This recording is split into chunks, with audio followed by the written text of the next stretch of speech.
Sarah. Oh, that got a funny laugh. I just never know what you're going to do. That's all. I like to mix it up. I like to keep you on your toes, and your tippy-tip toes. What's going on over there? Oh, what is going on over here? Not much. Same Really? old, same old. Well, no, that's not true. I'm just like having fun. I'm just, I feel like I've been more active than ever. That's been great. Oh, that's fun. Oh, yes. Would you say that people need or book therapy more in December or not? Yes. Yep. I would have thought maybe not. No, a lot of therapy anytime after a holiday, after everybody has to get together with their family. It's kind of like what we talked about a couple episodes ago. We were talking about like what creates holiday stress. Oh, Right. Okay. So they'll be like at Thanksgiving, then they'll call you up and be like, yeah, "Help." well, I think things kind of, it's almost like, it can go, I feel like sometimes the year can go either way, where you're just surviving it and you're like trying to kind of like just keep everything together. And then the holidays just throw that, it's like the straw that breaks the camel's back. It's like you can't keep the plate spinning any longer and everything kind of starts to come crashing down. Or you've had a real productive year or like, maybe like a good year, better, objectively or subjectively. And which one would it be? Objectively or subjectively? Subjectively. Well, it depends. What are you trying to say? Like, just based on your own feelings about it, like just like your own. Just objectively. Objectively, okay, I was right the first time. Yeah. And then you get to the end, and it's like, I get to reward myself with a night. Like you go into the holiday in a different. It's kind of like. Have I said this to you about how when you get into an argument, you leave however you went into the argument. You have said that. You like if you're revved up when you start. You're going to be revved up when you finish. So I feel like if you're already stressed when you're not going to like leave the holidays less stressed. Right, that's for sure. That's like not a thing. So I think that could be it. And then, people just Do you have a tree or what? Oh, yeah. I have two. You have two trees? Well, okay. So one, I have one, and then there is going to be a new one here in a matter of days. So I have my, because at my old house, I had two Christmas trees. We would get like a real tree, and then I have an artificial one that I just love. And I have like a really super colorful Christmas motif. And so I like set up my artificial tree and got the ornaments up, and we're just like ready. My office is the most festive office that has ever existed. What's in there? Well, all my Christmas stuff, all my colorful Christmas stuff. So in my old house, I had this front room, that room that you go, that is like nobody ever sits in. Yeah. And it was all like super bright, funky, colorful stuff with my beautiful Joybird couch and chairs that are like super bright orange and turquoise and like so fun. And I had like an entire huge room full of Christmas stuff. And now it's all, I was like, well, I still want to put up all my fun, colorful Christmas stuff in my room that's fun and colorful, which is my office. And so I just jammed everything in here. And it just looks like it's a literal Christmas explosion. My God, that must be real festive. It's work super fun. I'm Yes, it's like the best. It keeps me like happy while I'm working. Yeah. I really love just the whole vibe of the holidays I always have. It's just so beautiful. But then I've also said on the show, I'm always glad when I get to clean it up in January, because then This is good. Yeah, the cleansing process, start fresh, that whole thing. That's why I'm so surprised that you feel this way about how Christmas songs should carry over into the new year. Oh, I see your point. And not all Christmas like songs. winter songs, I suppose. Yeah. You're more into winter songs.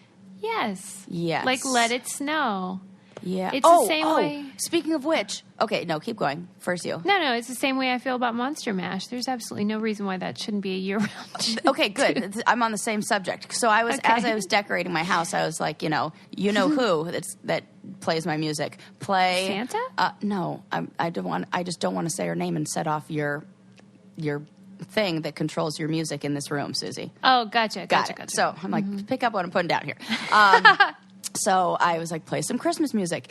And I took a mental note of the song, The Grinch.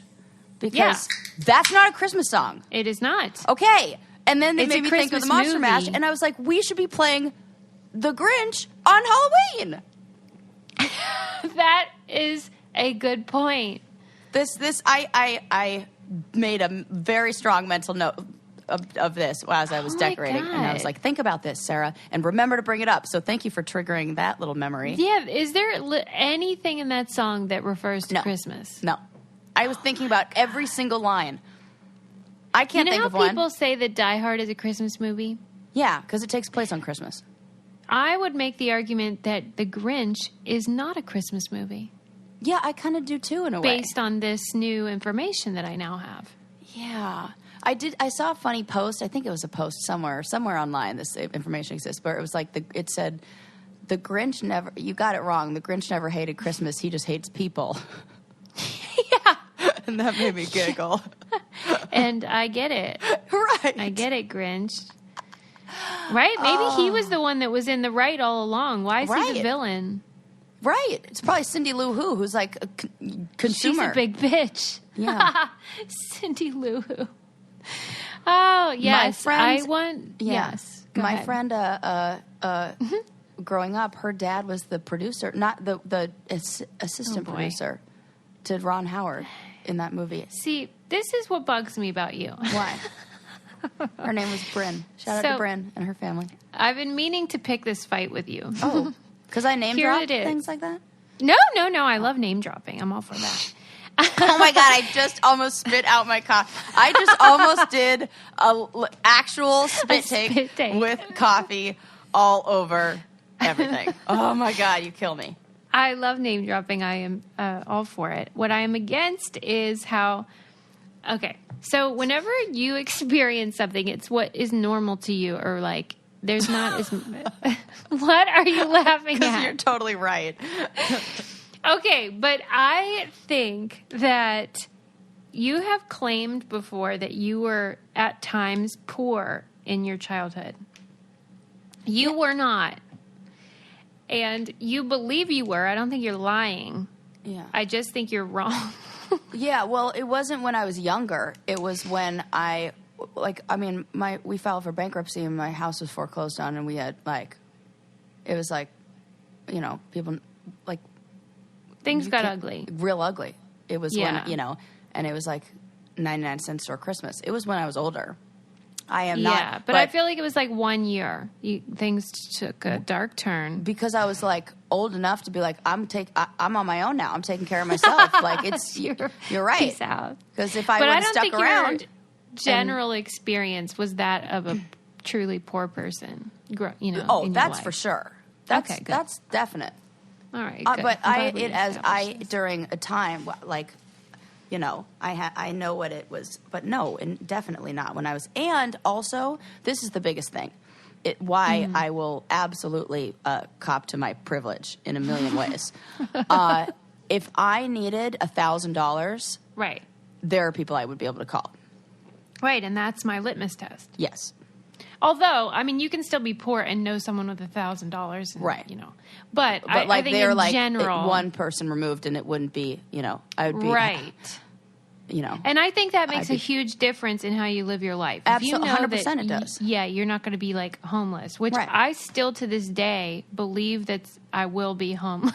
Oh my God, so I really do. Yeah, no, we had definitely had, and I also, there was a lot of like displays of I just grew up in, and like when your parents you're hanging are in the out film with like industry, the producers, yes, exactly, 100%, and 100%.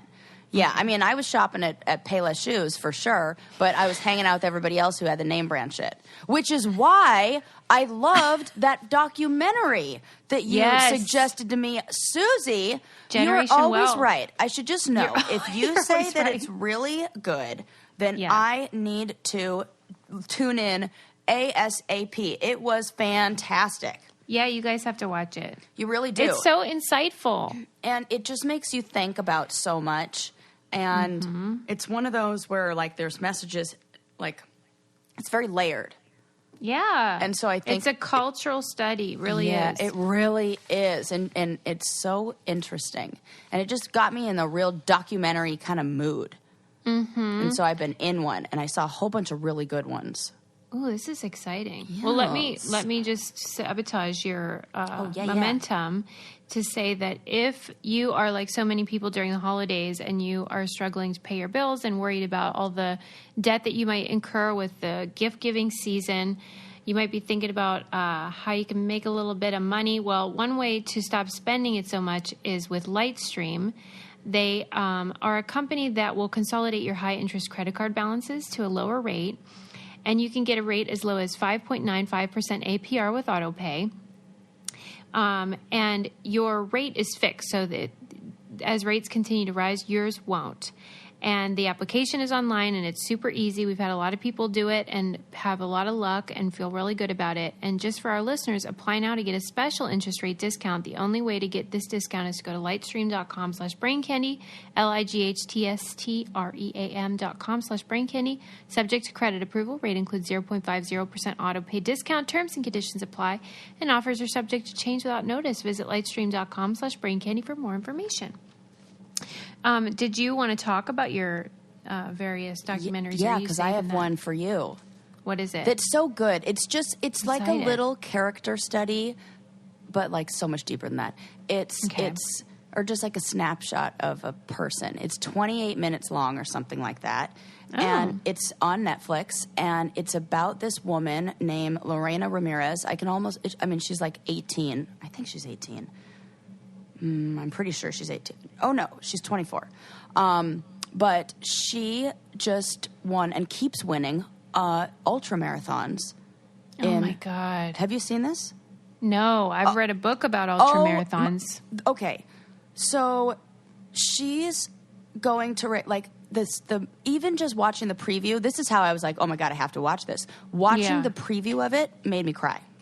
Oh, my God. It's so beautiful. So she is from a town where, you can't even call it town. She lives in the middle of nowhere in Chihuahua, Mexico, and she lives in a place where the closest school is a 4 to 5 hour walk, and then to go to the grocery store is a 2 to 3 hour walk.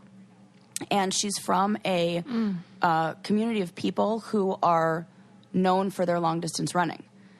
And wow. Yeah, so it's the, I'm trying to think of the name. It's Tarahumara, a group of indigenous people from the deep canyons of Chihuahua, Mexico that are known for their long-distance running.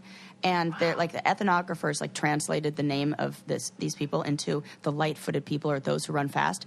So it is like the coolest thing to see. She keeps winning, and winning by a lot. There is no one behind her. Susie, now ultramarathons, I believe, are 100 miles. Yeah. Yes, this one that she recently finished is 63 miles, but she did one that was 100. She's done hundreds of them now, and she keeps winning. What is she like? Well, this is the best part. Why it just touches my heart. She's she doesn't even speak, and when she wins, she never smiles. It is really sad because it's all. There's so much I want to unpack. But first, the part that's so beautiful is that you see her lined up there with all of these elite runners who have all, they're the best in the world, that are doing this, in all of their uniforms and all of their, fancy-ass gear. She is running in her sandals and her skirt and all the, her clothes that she sews.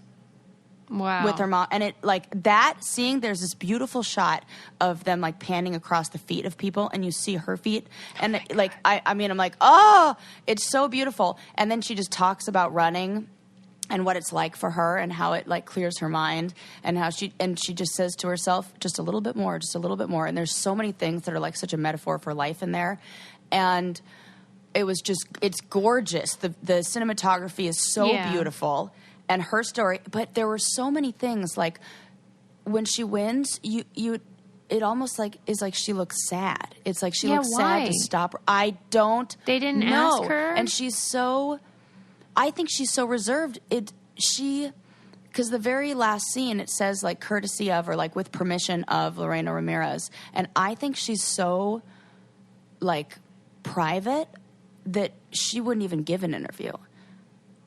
Oh, she's not interviewed in the film? Barely, like a little bit, but not a lot. It's Who's telling the story then? She is, but it's, and her father is, and her siblings are, and it's real quick. So a lot of it's just like narrator, but it's the most interesting thing to see how she is when somebody asks her like, "Oh my gosh, I'm such a fan. Let me take a photo with you," and she doesn't even crack a smile. And I was wondering if that's because she has no point of reference. She knows what the hell a photo is, but like she doesn't have social media. She doesn't have the phone. She doesn't have the internet. She doesn't have a TV. She doesn't have a photo album. She doesn't have like the ability to look like print it out on like a website and look at it every day. Yeah. So maybe the joy that comes from taking photos isn't the same for her, isn't there, because she doesn't get the return on back. Like, I wanted to know what your take, I've like talked for a million years on this, why somebody would be like that. And I guess you have to see it. But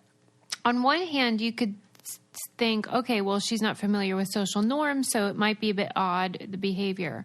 But we know that smiling is universal. We know that from the uncontacted peoples and things like that. Right. And she does smile every now and then, but just about different things.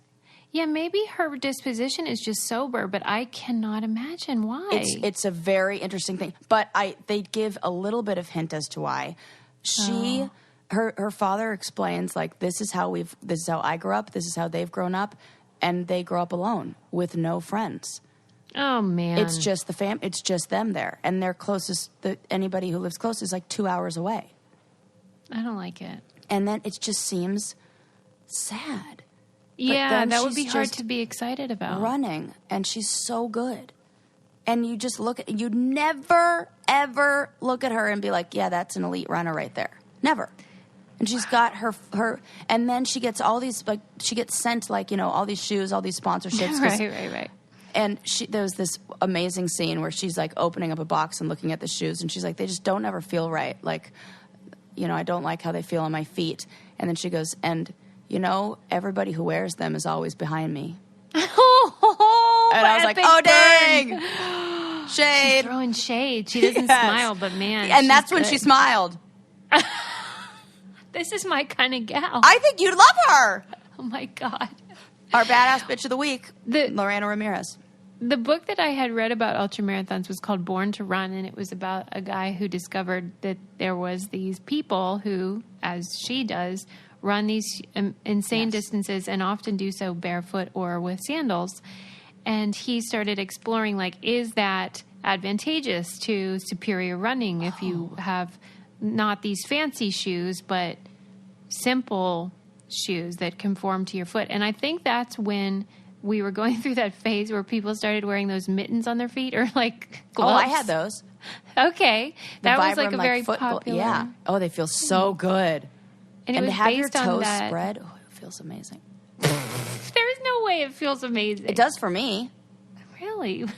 Yeah, I love that. I feel like I got more. Yeah. Oh, now you're making me want to, like, get a pair of those again. Well, people claim that because it simulate barefoot, that it's better for your body. I don't know about all that, but yeah, it's interesting, certainly.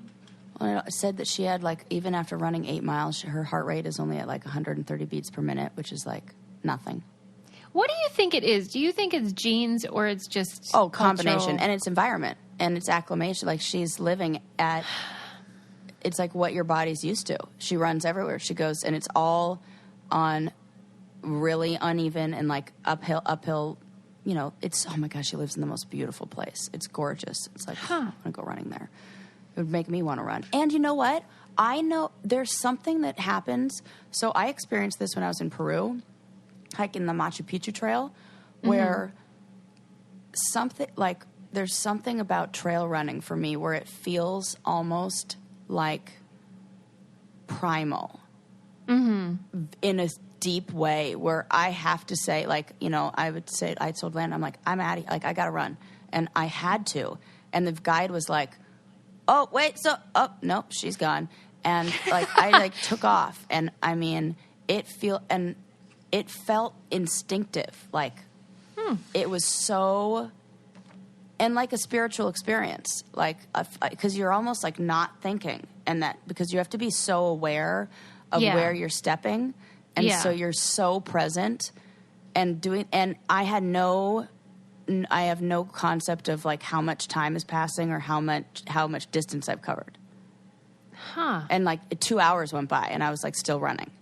Good Lord. And it's like fine. That sounds terrible. It was wonderful. And it was, I'm not somebody who would call myself a runner, but it's like a different kind of running. Felt right. Yes. And so I can see it, like it feels, I think if you like tap into that and then you don't have any other distraction or stimulation in anything else, that reward pathway gets really strengthened.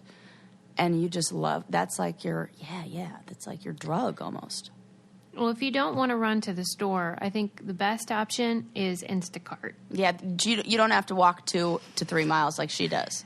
Right. That poor girl could use some Instacart. She really could. Could you imagine? Oh, my God. Hilarious. You can get your groceries delivered to you in as fast as an hour, or you can pick a time that works with your schedule. You don't even want to know how many times I used this during the Thanksgiving holiday. It was so handy because... if you need something, it's last minute, or you just don't have time to go run to the store, you don't feel like it, this is such a good way to get what you need and have it brought right to your house. Your personal shopper will gather your groceries, and they will pick out produce or whatever you need, and then they will bring it right to you. Try Instacart and get $10 off and free delivery on your first order. To get this limited time offer, download the mobile app or go to instacart.com and enter our promo code BrainCandy at checkout. That's $10 off and free delivery on your first order today in the mobile app or at instacart.com. And don't forget to enter our code BrainCandy. Yep. Oh, that's cool. I'm really cool. Intrigued. So watch that. It's just like a little quick one. And, she finished that ultramarathon, 63 miles, in 12 hours and 44 minutes. Oh, my God. And we're not talking flat, like... I do not understand. She beats them by so much. It's, like, the best. Is it co-ed? Or yes! Is it, and to see her run past these guys who are just, like, decked out in all their fancy stuff. And it's so pretty. She, like, holds up the corner of her skirt while she runs, too. Oh, my God. Do you think that it's co-ed because in ultramarathons it's more even? Or because they don't do that in regular marathons. Like everybody's starting at the same time and everything? I mean, marathons are co-ed, but they do like the number one in the female category. And you know how they do different ones? I think but they don't do that. Yeah, it was just she won. And the person who won the years before was her dad. No. So her dad won a whole bunch, and then she started winning. That's amazing. Yeah, and it really is a beautiful, beautiful documentary. So, good tip. What did you say it was called, though? It's called Lorena Runs or something. But it's her name in the title. Okay. Lorena. But so good. And really but you know cool. what? I have because I was looking for more info on it, and I have I'll put this up. I have REI did an article on her, and it's really good. And that will give all the info and maybe info about the documentary. Blah blah blah. Okay, that's cool. Yes, and then I watched a really cool one on beauty. Ooh. Yes. What is it called? Super interesting. Well, this was that show Explained, and it was all about beauty, like what is beautiful, and it seems like something that's like would have an easy answer, but it really doesn't.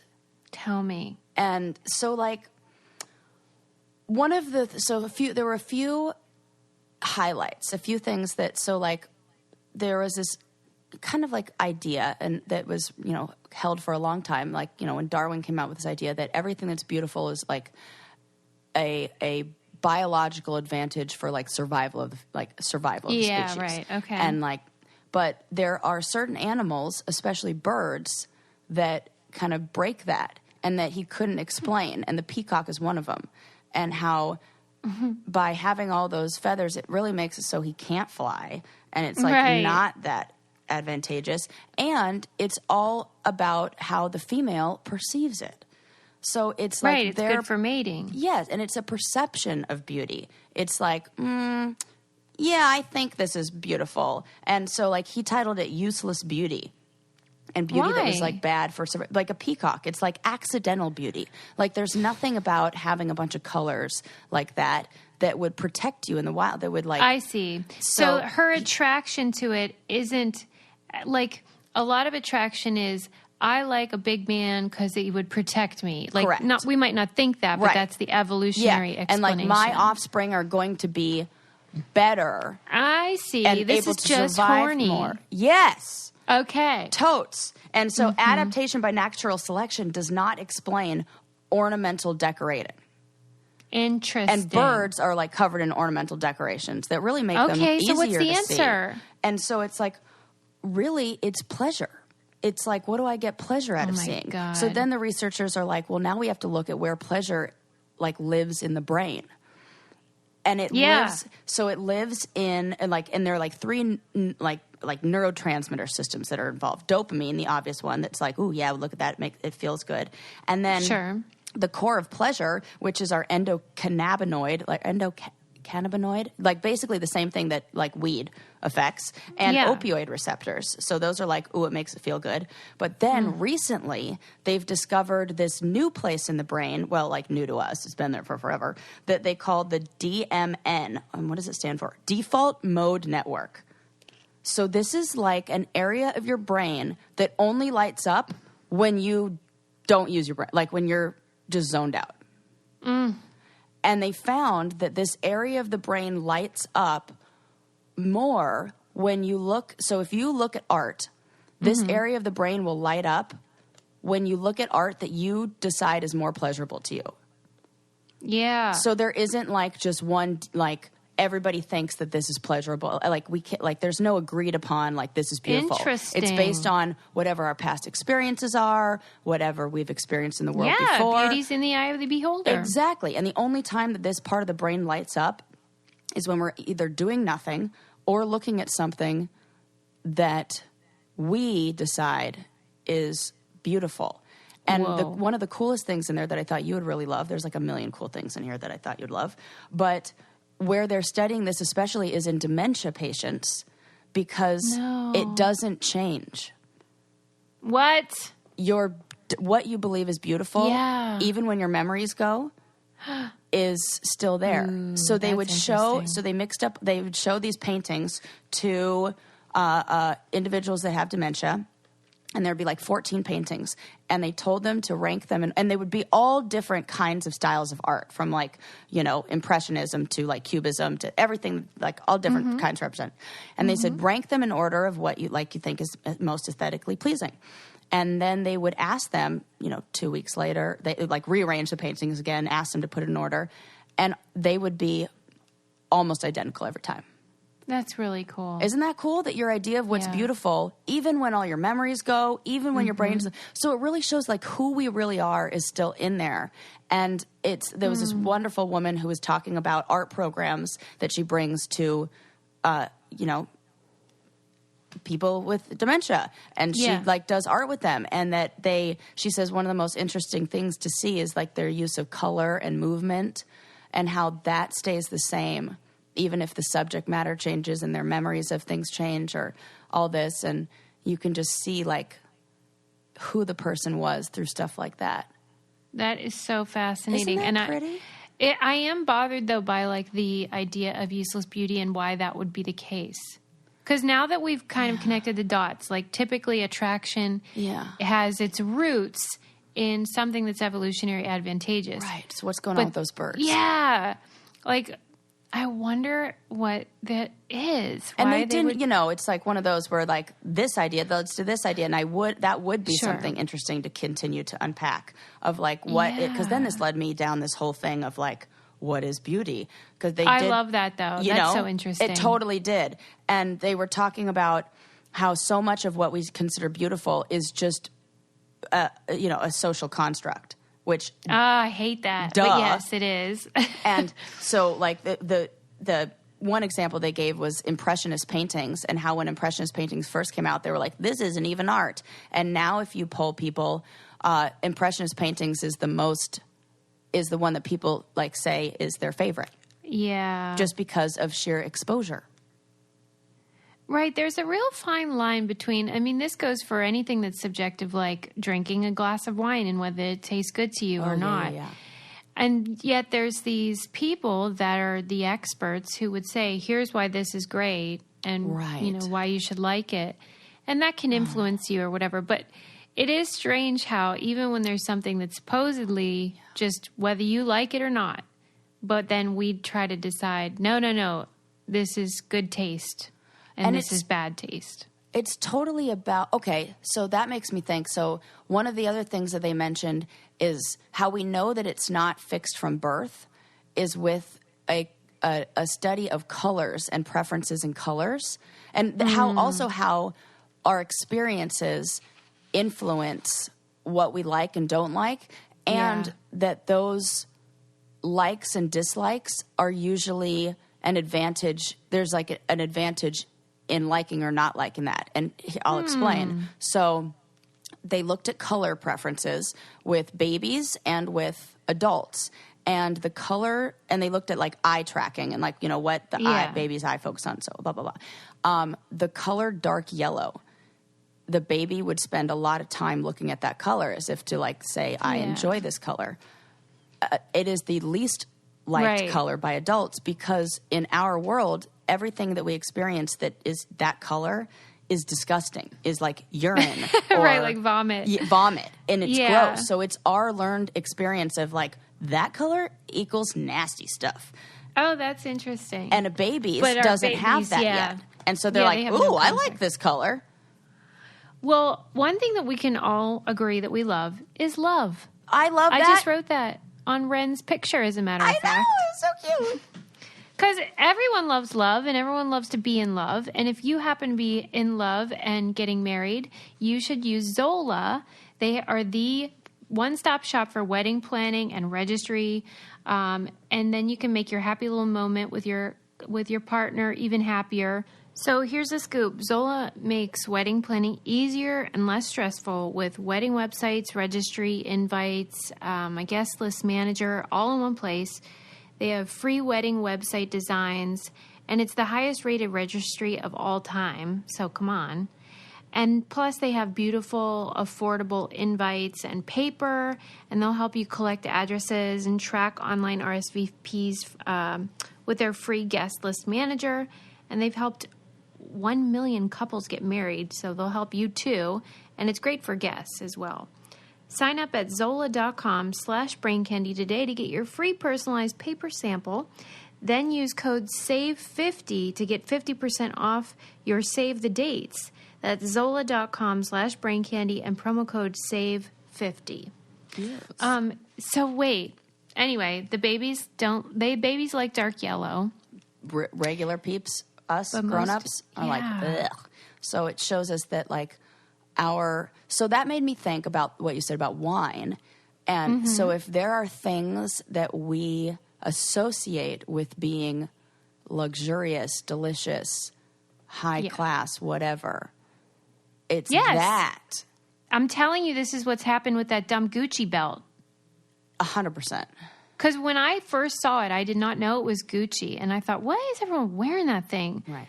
Like, I don't get it. But then once I knew it was Gucci and I kept seeing it more and more and more, eventually I was like, oh, I think that's cute. And then I'm like, no, I don't. I'm just That is so funny because that was one of the things that I was like, was in the running for your birthday present. Well, I would have been excited because I do like it now, but it's because I've been influenced. Yeah. Influencer culture works. It totally does. And so then that took me on like a deep dive of like what is beautiful over the ages, which is really interesting. Like like things that men found attractive in like different. Oh man. Which I already thought I was. Yes. Oh my God. Which I already thought I was annoyed that the title of it was surprising traits men found attractive throughout history. I was like, yeah. And that just happens to be the article I pulled up, but like insert eye roll. I was like, well, because really that's Fuck our those guys. Like it's just the reverse of the peacock thing. Yes, it is. We are the ornamental things. So the ancient Greeks, they idealized the unibrow. Shut up. They were like really into it. And they used to like they were really into it. And they would like highlight the hair just above their nose by like putting like some makeup on that. And Oh, I love this. They wanted like big, thicker bushier eyebrows. So Oh my that was God. kind of, and it's almost like, okay, so almost every single one of these things that I'm going to list is like what we would label, like we've gone the complete opposite direction. Yeah. So in Sparta, women had short hair. It was like all about the short Get outta haircut. here. But I also didn't like when I read on about this that it was they kept their hair long until they were married, then they cut it all off. Which made me feel like, is it really just, Yeah, right. That's But- just a way of saying like this Yeah. person's expired. Exactly. Right. So then I was like, I don't like that. But then Helen of Troy, they said that her as a queen, she had tattoos of red suns on her chin and cheeks. Really? Yeah, I didn't know that she was like rocking Wonder the, why. the face tats. Right, that's a bold move. Bold, right? How much would it take for you to do that? 0. Like, and I'm never doing that. Yeah. There's no There's no amount of money? no amount of money. And you know what? $100 million. It's funny. Like, remember how I was like all about like I am getting a tattoo. I've got to get one. Yeah. Yeah, I kind of don't. I'm good now. What happened? I don't know. My I God. just feel like I'm fine. It was your bangs. It was my bangs, and that's why I tell people like remember when we were talking before about Yes. feeling anxiety over a tattoo, and I'm like that's what is Yeah. other stuff that's going on in your life right now, not that. Like, I still stand by Oh my that. God. I told Sarah that I figured out what my bangs Oh is. yeah, this is great. Oh, this is good. I realized that anytime like I'm struggling with something or like in transition or whatever, that I start being like, I should go to school. I should go to law school. I should get another PhD. I should it's absurd. Right. Like I should just get bangs. It's like trying to create chaos. It really, or like, as you aptly noted, it's really seeking outside validation. Oh, look at me. I was Yeah. I was Yep, right up that's there. exactly right. Okay. Anyway, no, well, everyone that's because has- that's what it's like for me. I say that because I can definitely relate. Yeah. Well, and everybody has something that is their bangs. Yes. I think where you might be having a hard time and your go-to might be whatever. If it's not bangs, it might be a tattoo. If it's not that, it might be to go to grad school, whatever. Yeah. You have to find out what it is. It's your extreme response to like Stress. stress or like looking. Okay. Now that you even say this, it makes my Yeah. wheels churn. Yeah. And it's like if you need to make change in one area or you have experienced a lot of change in one area, Yeah. there's that kind of like that transfer of arousal thing where it's like, I know I'll make change over here and then it'll explain the anxiety I'm having about this other change that's going on. Yeah, I think it's typically avoidance of something. Avoidance. Oh, yes. Dealing with pain or That's just such a perfect way to summarize it when I have to like write notes and stuff. I'm like, oh, utilized Yeah. this as a means of avoidance for. we're a good team. We are, right. I'm like, count that. That's funny. Yes. But anyway, that is so intriguing that those beauty standards were so different. Yeah, and how about how like in Japan, a symbol of beauty was black teeth. Why? Yeah. Oh wait. They would Wasn't there an They explanation? would add false teeth to like on top of their other teeth.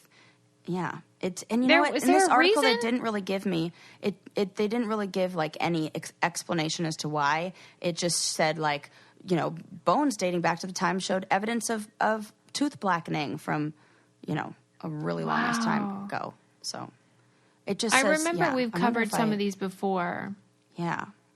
And they just talk about it in history, so blah blah blah. I made a tweet one time about how people are not going to like these full bushy eyebrows that we have going on right now. Yeah. Because whenever somebody does a throwback right now, the if they thin have eyebrows? those, they always like apologize for them and kind of self-deprecate about it. And I just feel like you don't need to. That was in style. Yeah. We look good, and now we don't have that style, so they've grown out. Yeah. All that. But you think we're going to be apologizing for the big bushy ones soon? Absolutely. I think we're going to be like, oh gosh. And then like, so this article, of course, led me to other ones. And there was one that was looking at makeup and how it's really like Well, basically, like, you're damned if you do, you're damned if you don't. Like, if you wear no makeup, then you're, like, not trying hard enough. But if you wear too much makeup, you're trying too hard. And I think the tons of makeup look is going to be one that we go back and are like, what were we that? Really? We learned too much about highlighting and all that. I can see that. You know, like it swings. So when I went to the dermatologist, this is just a personal story now. When I went to the dermatologist a little bit ago, it was right in the morning, like 8 o'clock in the morning appointment. And I had not put any makeup on. And I go in there and, you know, she's talking to me about like, you know, what do you wear for skincare? And I like take out my little like, you know, CC cream. And I'm like, oh, I use this. And like, it's got some SPF in it. And she goes, oh, and you don't really wear makeup, right? And she said it in a way where I was like, oh, she's judging me. And what? I was like, I'm just not wearing, I was like, yeah, not really. But like she totally said it in a way that made me feel judged. That made me feel like she was like implying like, it was like, well, you don't really wear makeup, right? Like, but like it was a bad thing. Really? But not like it was a bad thing that I don't because like for your skincare. More like oh, you're one of those women who just doesn't put any effort. You don't give a shit. You don't give a shit. Yes. That's what I felt. And this could totally be my own stuff. Sarah, that's hilarious. But that is, I was like, oh my God, is she? And I wanted to be like, you know, and I just laugh because I'm like, no, like, I know how to contour and overdraw my lips. I'll do that. Well, you are very good at makeup, but the truth is you really don't need it, so I would take it as a compliment. Well, thanks. But she was not handing it out like it was one. She didn't mean it like that. No. Well, if you want to run to CVS or whatever and get some CC cream or you want a breakfast burrito at 8 a.m., ooh, yum. Postmates is the answer. They will deliver right to your door. I love Postmates. You can get like wine or sushi or whatever you want for dinner. We got some delicious, what's that? Pho, that soup, Vietnamese soup. Mm-hmm. Yes. That delivered. Hot, piping hot. That is so fun. I love it. You can try like new restaurants and stuff without actually having to go anywhere. You can get cozy and enjoy your tree.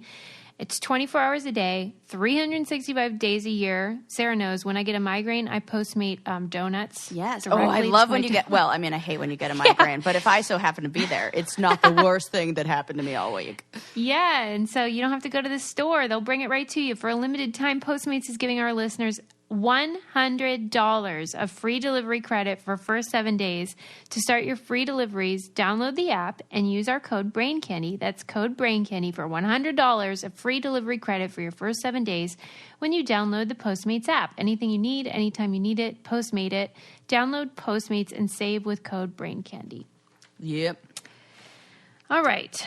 Moving on. Yes. So one of the last little bit from this documentary that I wanted to share with you that I think is super cool.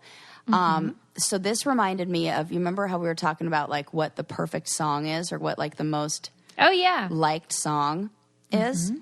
So researchers from a firm, like a team of it's like a, you know, not academic, I should say. Okay. Asked 1,000 Americans over the course of, I think it was like 11 days, a bunch of questions to try to find out what the perfect painting was.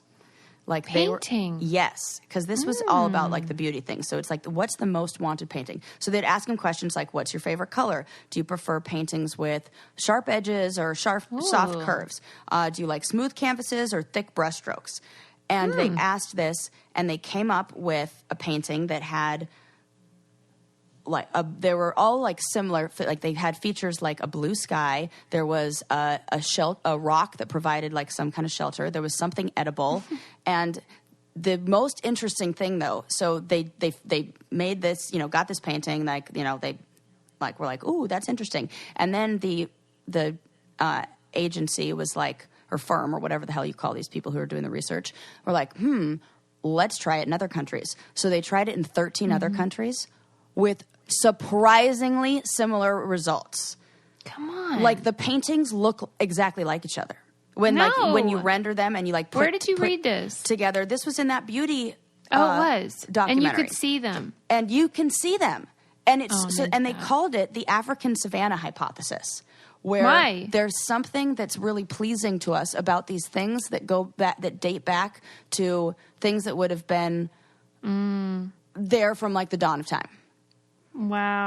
A big open blue sky, something edible that like helps us like, survival and all that. That like a rock that provides shelter. And even like the idea of a big rock is almost like this feeling of like we're like humbled in the presence of something else. Like it's really interesting to me that they all were so similar. That is so weird. Yeah. So, and not people in the painting. Yes, there were people, and the people were different, and like sometimes there was an animal in it, and in the one that was done in America, and also I should say that this was conducted I think it was in 1993 or 97. When was it? 1993. So it said that 56% of Americans said they wanted historical figures in their paintings rather than modern celebrities. So there was a picture of George Washington in it. Okay. Because this is like they gather all the info, they analyze the results, and then like some computer program is like, here's your painting. Spits it out. Know? And so they had different, like the blue landscape, things were a little bit different in every scene. But like people who look at the art is like, they're like one art themes. critic was like, this painting is so dull, so predictable. It's something you could buy at Kmart. So it was like a ton, like everything that everybody thought was popular, but it's the same. That's the part that is so crazy. If you took one of those paintings that the computer created, and then I don't know, showed them Starry Night or whatever, some famous painting, if they would choose that one over a famous, Good. I'm sure that they've. Why wouldn't they follow up with this other test that you're talking about? This Bring is a in really the scholars. Good. Yeah. Right. No joke. This is what happens when you leave some firm up to it. They're like, okay, research done. We're like, done. whoa. We can build on this. We have more questions. But then they also did the reverse, and they tried to find out what was the most unwanted painting. What is it? Yeah, it's really, so I'm looking at it right now. It's a room that's kind of like dark and somber looking. There's a cat staring out the window. Outside looks really creepy and icy, and there's a picture of Jesus on the crucifix in the front yard, out in the front yard. Like, we do not want to see Jesus on the cross. Wow. Apparently, according to this. Tell that to the Catholic Church. Right, but then it's like that there's something in there too, because that's like the whole point of make people, like that's what Gothic architecture did. Mm-hmm. They're like, oh, we're going to make these churches huge, especially like, in the Dark Ages when like life on earth sucks. It's awful. Just give it over to God, and like heaven is where you're going to feel good. And, Yeah. So that was intention behind the architecture to kind of make you feel like that. And I wonder if the art kind of had an intention to make you be like, see, look at what you've done. Right? Isn't guilt the whole thing? Isn't that one of their like pillars or something? What? Yeah. What if that's their pillar? Guilt. Guilt. Well, why the hell did they put a cat in it? I feel sad for that cat. Right. Nobody likes it. I don't know.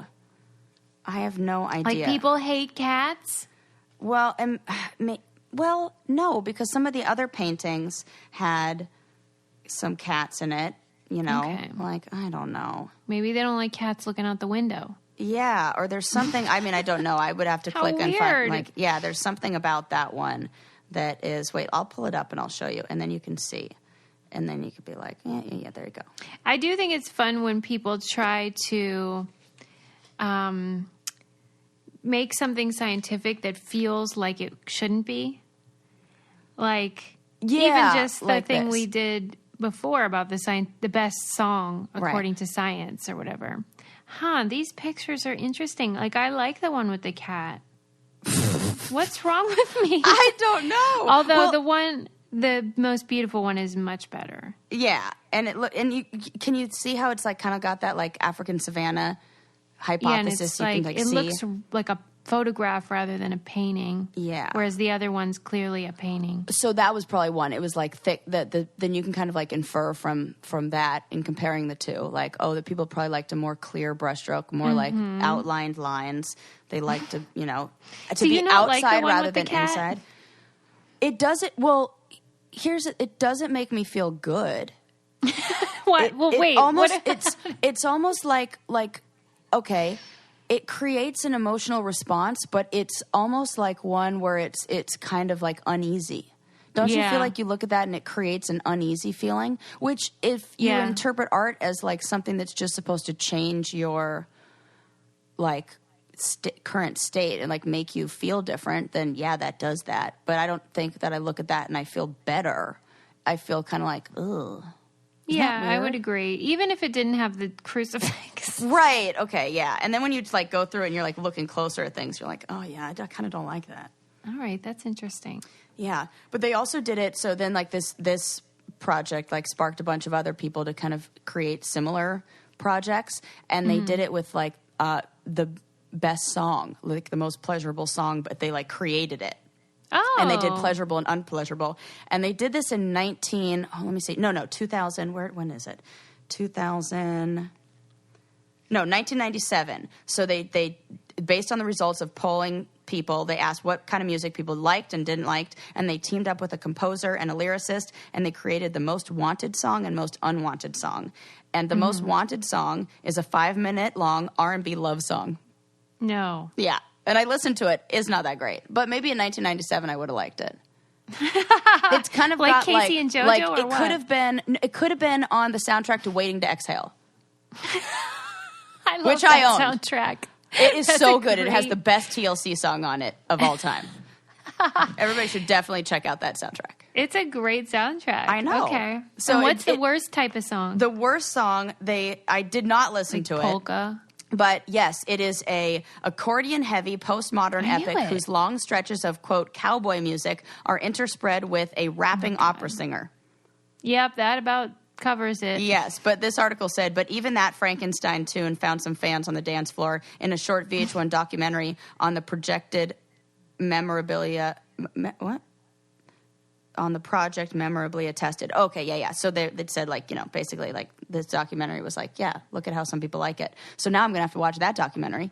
That's really funny. Yeah. My grandparents were super into polka. I mean, I know I'm German and that kind of makes sense, but, like, they were really into it. But, like, I don't even know what polka sounds like. Just a lot of oompa oompa.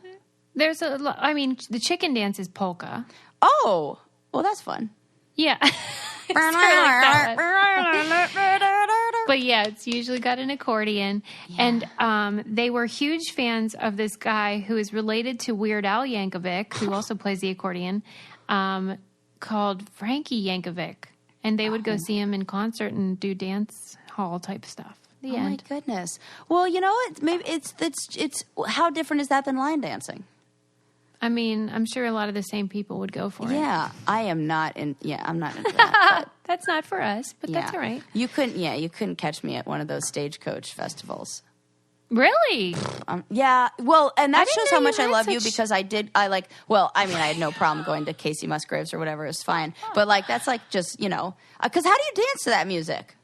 Oh, wow. You don't like country? Nah, not really. I do like some country songs. I like old country. I love Dolly Parton. I like Johnny Cash. I was having this conversation the other day that it has more to do with what was going on in my life at the time. So, like, when I played water polo, I was on a team with girls who loved country music, and all we listened to on the bus was Tim McGraw and like the Dixie Chicks. So I have a few country albums memorized, like every single word I know, and from a very specific time period in country music. And I love it, and it's so good, and I can, like, karaoke the hell out of one of those country songs. But I love it because that was just such a fun time in my life, and I had such great friendships and all that going on my water polo team that I've, like, it's that I associate it with it. But I listen to new country, and I'm like, what is this? Oh, my God. I really did not know this about you. Yeah. And I still stand behind, like, how do you dance to country music? I mean, it's just line dance. Yeah, I mean, I guess I'm not looking to dance to it. I was just like singing to it. Oh, yeah. Yeah. I guess it's different. It's like singing to it or because I like I don't know. I just like to be able to. I really it just like feels it. funny to go to concerts that are for country music because how do you not dance at I don't know. It just feels like what you're supposed to do is dance. Well, they dance. I mean, it's just not the kind of dance maybe they're not grinding like you, Sarah. Like grinding? What if? Just joking. That's what I'm doing. I'm just like bumping and grinding to the Wade and Exhale soundtrack. What if? Well, actually, I probably would. I mean, yeah. There's a lot of slower songs on that, though. Yes. That's funny. Oh, my God. You're a hoot. Oh, my gosh. You're making me laugh. My cheeks hurt. It's so funny. My like sort of Christmas break plans are one of them is to watch the Ken Burns country music documentaries, but it's like 10 parts. It's really long. Wow. So I haven't gotten around to it yet, but that's on my agenda for the holidays. Do we have a riff in our friendship because of my like feelings about country music? No, because I don't like hip hop and you're fine with that. So it's fine with that. Okay. I love it. You know, like you've made peace with it. Like I'm fine with you not liking hip hop. Yeah. I thought you meant I'm fine with hip hop, and I was like, that's an understatement. No, you're very passionate about it.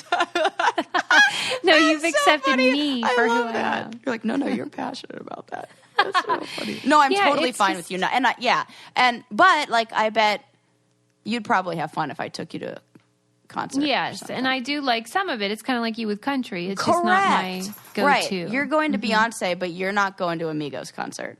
Exactly. I don't even know what that is. Exactly. Like, I don't know any of those people either, like Little whoever or there's Little a million. Lil Yachty, Lil Baby. There's too many little people. I don't know who they all are. Not to be confused with Da Baby. Oh, my gosh. That's too funny. Anything else before we bid them adieu? Ooh, adieu to you and you and you. Bo's already saying goodbye. Yeah, she is. That's it. I don't know. Why are you so itchy? Cut it out. Stop. She probably has to go potty. Maybe. Usually she's better. Let that dumb dog out. Yeah, I will. Get out of here. Don't forget to subscribe, you guys, and leave us a 5-star review. Yeah, man. We love that. And we'll talk to you next time. Okay, bye. Bye.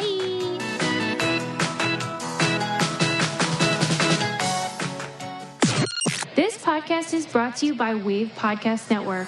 Check out all of our shows, including the Brain Candy Podcast, I Don't Get It, Coffee Convos, and Let's Talk About It.